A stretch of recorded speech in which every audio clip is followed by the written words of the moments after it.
These are the landing areas, which are flat areas. So we'll be having a stretch 1:15, a landing area, and then the person can go up. The landing areas would be having the warning tiles on both the sides. The architecture is such that natural illumination is permitted, and a person who is low vision, or even for the so-called normal people also, it's easy to see the path. So architecturally, it is made accessible for one and all. It is not just for the orthopedically handicapped. 50% of the population would be pregnant once or twice in their lifetime. Even they would be using ramps. Above 60 years, all of us have knee issues. Using a ramp is easier. So there are multiple places where ramp is required by one and all. That's why it's known as universal design.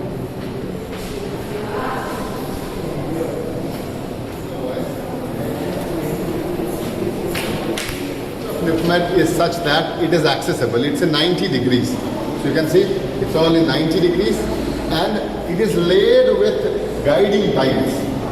The art of laying the guiding tile is that the guiding tile will be having two types of tiles. The first is the dotted ones like this, which indicate that there is a junction or a change in gradient, or there will be a door or something is there in front which changes. The other part is the straight ones like this. These are movement tiles. That means you can move in one direction.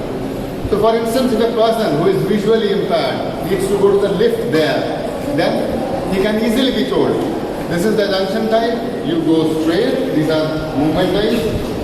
The first junction tile, go to the right, so he goes right, and the second junction tile, you go to the left, he goes left, and the third junction or the warning tile, there will be a lift which will be there.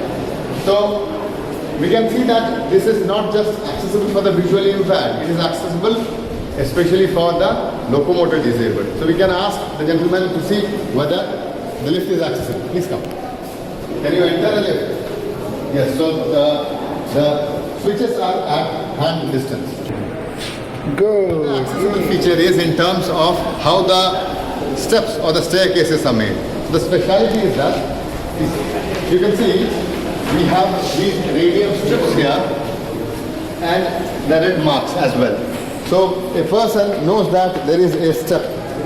These are having the movement tiles and the warning tiles here. So a blind when walks knows that there is a change in some gradient or something has changed.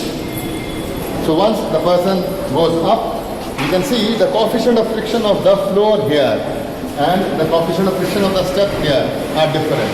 The steps have a higher friction because the chances of slipping down from the step is more.